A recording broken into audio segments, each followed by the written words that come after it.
Sexta-feira é importante aqui nos Estados Unidos porque 44 dos 50 estados americanos ou anunciaram ou começaram a reabrir os seus negócios não fundamentais e liberar mais a mobilidade urbana. 44 de 50 estados, nós estamos falando que 88% do território dos Estados Unidos voltou a algum tipo de normalidade. E essa é a explicação para os números expressivos desse final de semana em Wall Street.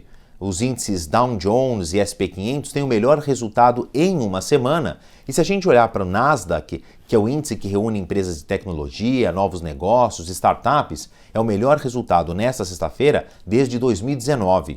Agora, nem todas as notícias são boas aqui no cenário econômico dos Estados Unidos, muito pelo contrário, porque também nessa sexta-feira pela manhã saiu a consolidação dos números do desemprego, que a gente começou a ver na quinta-feira.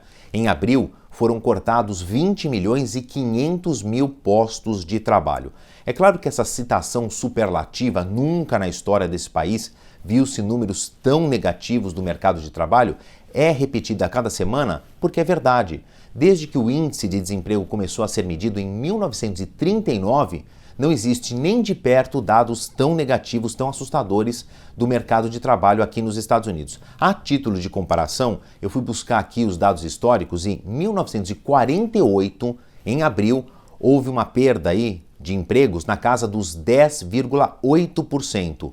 Neste abril de 2020, são 14,7% de perdas de emprego. A diferença é muito elástica. E se a gente voltar ainda um pouco mais no tempo, no pós-guerra, em 1945, houve em um único mês a perda de 2 milhões de postos de trabalho. Até então, era o dado mais negativo para um único mês. Em abril de 2020 foram 20 milhões e 500 mil. É claro que a gente está falando aí de uns Estados Unidos de 1945, na primeira metade do século XX, e agora uma América do século XXI, são países completamente diferentes, mas esses marcos históricos ainda servem para nós balizarmos as diferenças que são abissais. Então, entre 45 e 2020, essa perda no desemprego em um único mês foi 10 vezes maior. Se é que existe alguma luz no fim do túnel com essa notícia da reabertura de praticamente 90% do território americano, tem-se a perspectiva que o desemprego caia. Aliás, os números já vêm indicando isso. Então, se a gente pegar no final do mês de março, a perda semanal foi de 6,9 milhões de postos de trabalho. Na semana passada, 3,8 milhões. Nessa semana, 3,2 milhões. Existe um escalonamento de cima para baixo. É claro, os números ainda continuam sendo muito assustadores. Pelo menos a gente já começa a ver um decréscimo. Agora, eu peguei aqui um exemplo em específico que a gente consegue medir qual que é o primeiro impacto dessa reabertura dos mercados. Na Geórgia, que retomou seus negócios no dia 24 de abril.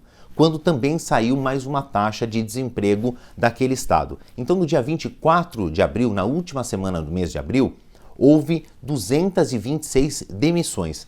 Na semana anterior, quando a Geórgia ainda estava fechada com seus negócios, apenas funcionando seus negócios essenciais, o número de demissão semanal foi de 266 mil. Houve uma diferença de 40 mil demissões a menos por causa da retomada dos negócios. Porém, a gente não pode esquecer de um dado muito importante considerado pelos analistas, que é o índice de confiança do consumidor. Será que as pessoas vão a shopping centers, a supermercados, fazer filas nos cinemas nos estados que liberaram o entretenimento, ainda com medo da Covid-19? Pois é, a gente tem que esperar um pouco mais para ver se esse consumo vai realmente colocar mais óleo na máquina da economia americana. Por outro lado, 88% dos americanos que perderam o emprego em abril responderam a uma pesquisa e disseram ter ouvido dos seus empregadores que aquela demissão era temporária, principalmente no setor de restaurantes, bares e hotelaria, quando se tem uma esperança de retomada um pouco menos pior no segundo semestre de 2020. Eu sou Marcelo Favalli, este é o Direto de Wall Street e você está no CNN Business.